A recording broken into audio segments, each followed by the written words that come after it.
Good afternoon, everybody. We have now passed midday, so I can wish you good afternoon.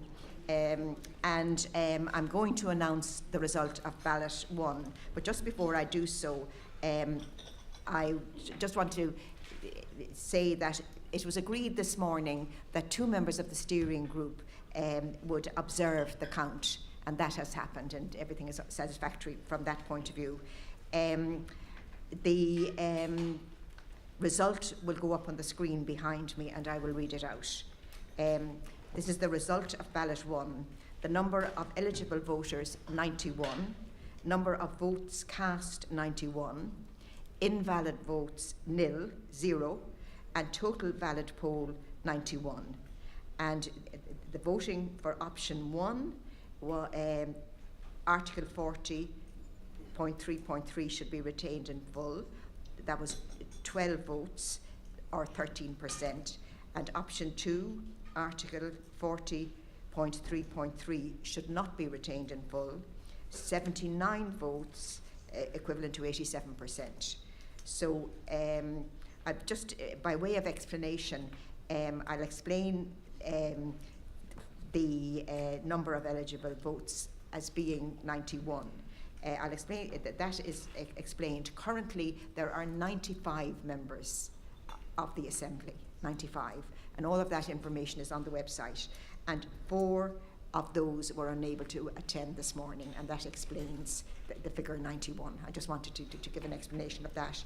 Now, as you see, the majority voted in favour of option 2, namely that Article 40.3.3 should not be retained in full, and in consequence of that, we're moving on to Ballot 2 now. And I'm going to explain Ballot 2.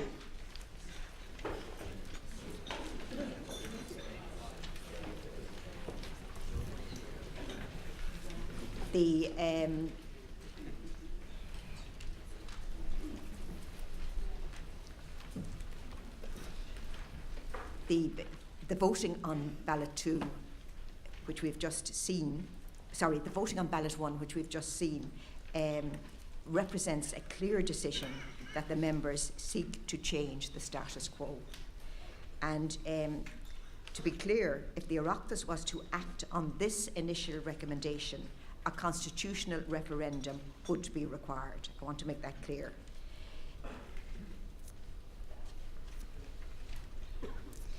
But the result is a mandate for the Assembly to move forward with the formation of our recommendations for the Houses of the Oireachtas.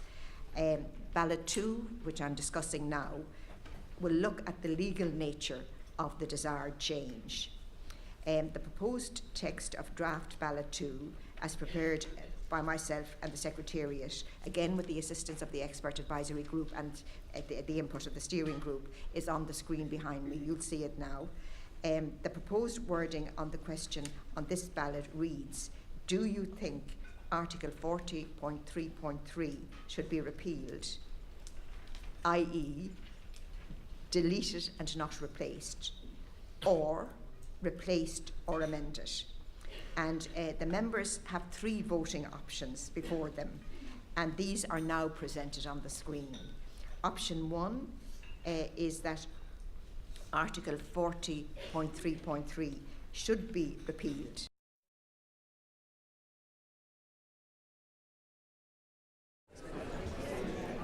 We're back in business, thankfully, and you'll recollect that when we stopped, I was dealing with draft ballot paper 2, and I was going through the options on the ballot paper. And option 1 is Article 40.3.3 should be repealed, i.e. deleted and not replaced. Option 2 is Article 43.3 should be replaced or amended. And then the third option is prefer not to state an opinion. And I'm going to deal with each of those options in turn, starting with option 1. Option 1, repeal, would involve the deletion of Article 40.3.3 from the Constitution. The text would be deleted in full from the Constitution, And at our last meeting, at the last weekend meeting, Brian Murray, Senior Counsel, outlined the potential consequences of repeal. And in advance of this meeting, we encouraged the members to reread Brian's paper, and a copy of it has been included in the briefing packs, and you now have the correct copy. But in any event, the important point is that it cannot be said with certainty which consequence would prevail if Article 40.3.3 was simply repealed. And Brian identified three possible consequences, and indeed I think it's fair to say there could be more. And they were, first, that the form of abortion legislation would exclusively be a matter for the Oireachtas. The second, that pre-1983 constitutional, the pre-1983 constitutional position would revive, including any implied rights of the unborn under the Constitution before 1983.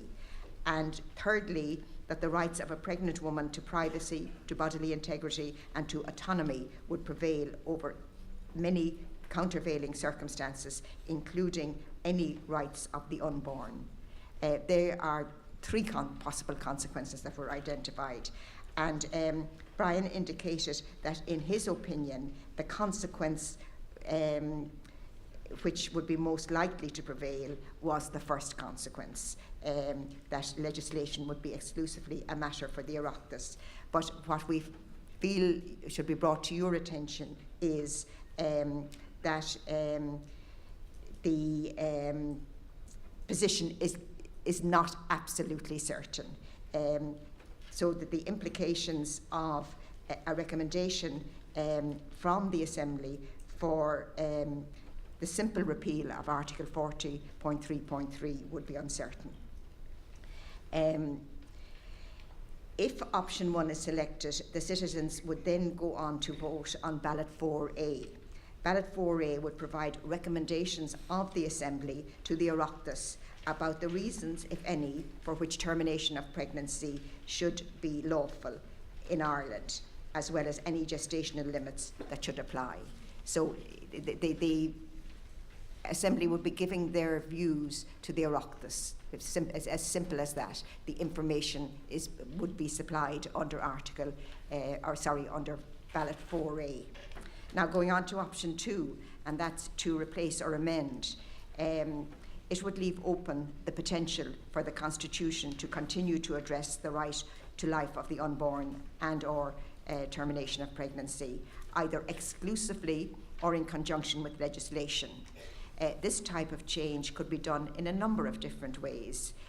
For example, an entirely new provision could replace what is already there, that is Article 40.3.3, or alternatively, an amendment could change the wording of the existing text.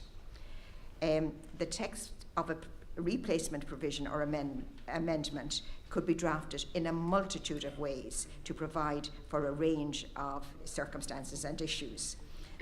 The citizens must recall that it is not the role of the Assembly to draft or suggest replacement provision, but rather to provide recommendations. At this point, we are considering the substance or text of a replacement. At this point, we are not considering the substance or text of a replacement provision or amendment. A replacement provision or amendment to the Constitution could only be subsequently amended, that is to say, altered or changed, by the people in a referendum. It is important to note that voting for either option 1 or option 2 in draft ballot 2 may result in an outcome that allows for either liberalisation of the current legal regulation of termination of pregnancies in Ireland, or alternatively, an outcome which results in the rights of the unborn being given greater protection. So both scenarios are possible. And this is because both legislation enacted in consequence of repeal or and I want to stress this, depending on its terms, a provision replacing or amending Article 40.3.3 in the Constitution could have either effect. Now, the third option, the final voting option, that's prefer not to state an opinion. This is on the draft ballot paper, as it is important that those who voted in favour of retention of Article 40.3.3 in ballot 1 are not forced by the ballot paper into specifying how the change will be implemented. They are, of course, free to do so, regardless of how they voted in ballot 1, but they are not required to do so, nor to abstain to avoid doing so. Instead, they can select the option, prefer not to state an opinion. This option might also be selected for a variety of reasons by citizens who voted against the retention of Article 40.3.3 in its current form in ballot 1. Now, I'm just going to briefly refer to the presentation of the results. A sample results sheet for this ballot is provided on the screen behind me. Once again, it will specify the number of citizens eligible to vote and the number of citizens who voted. The results will provide details of the number of votes cast in respect of option 1, option 2, and prefer not to state an option. However, for the avoidance of doubt, a majority will be determined by reference to the total votes cast in favour of both option 1 and option 2. Before we go on to the next step, I just want to mention one thing arising from the result of ballot 1. I'm told that you will recollect that the members present who voted numbered 91, and I'm told that another member will be here in the afternoon and will want to vote on the remaining ballots.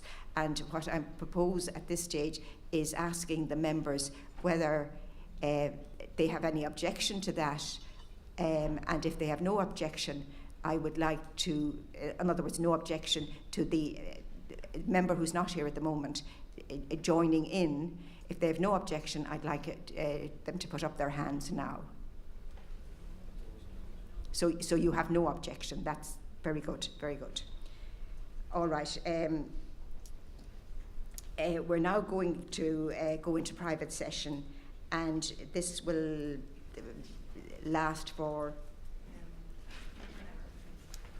I think it's 20 minutes actually, but yeah, until 1:10, and then we'll have the feedback. So bear in mind what I said this morning in the private session about the roundtable discussion and all of that. And if you have questions, write them down and make them available to the Secretariat as soon as possible. Very good. What time? 1:10 we'll resume.